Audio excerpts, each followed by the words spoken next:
Perkenalkan, saya Ain Fitria dengan NPM 2435210062 dari Administrasi Niaga semester 4 akan menjelaskan sedikit materi tentang keputusan pendanaan. Apa itu keputusan pendanaan?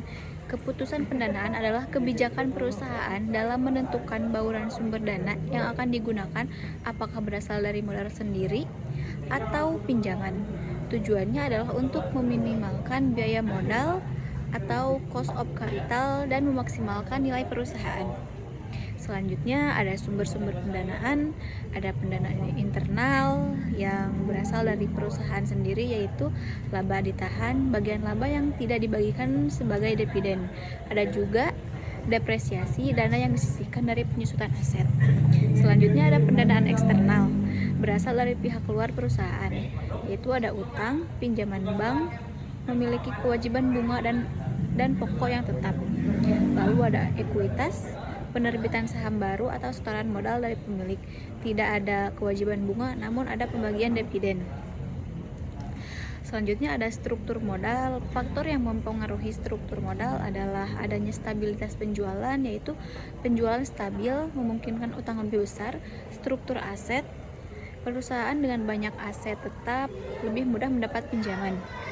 Lalu ada profitabilitas, perusahaan yang sangat untung cenderung menggunakan laba ditahan terlebih dahulu.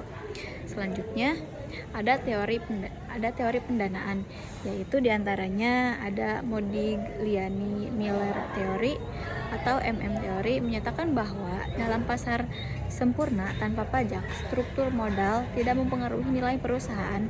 Namun dengan adanya pajak, penggunaan utang, meningkatnya nilai perusahaan karena perlindungan pajak bunga. Lalu selanjutnya ada analisis biaya modal. Perusahaan harus menghitung biaya dari masing-masing sumber dana. Indikator utamanya adalah WACC atau Weighted Average Cost of Capital.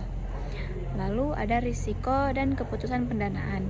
Setiap pendanaan membawa risiko yang berbeda. Di antaranya ada risiko finansial, risiko yang ketidakmampuan perusahaan membayar bunga dan pokok utang akibat terlalu banyak utang.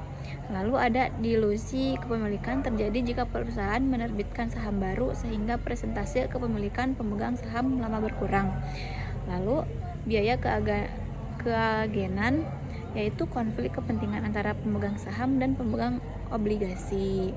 Selanjutnya ada kesimpulan, buat keputusan pendanaan yang efektif bukan berarti mencari dana sebanyak-banyaknya, melainkan mencari komposisi yang paling efisien. Manajer keuangan harus mampu menyeimbangkan antara potensi keuangan dari penggunaan utang dengan risiko kebangkrutan yang mungkin timbul. Sekian, terima kasih.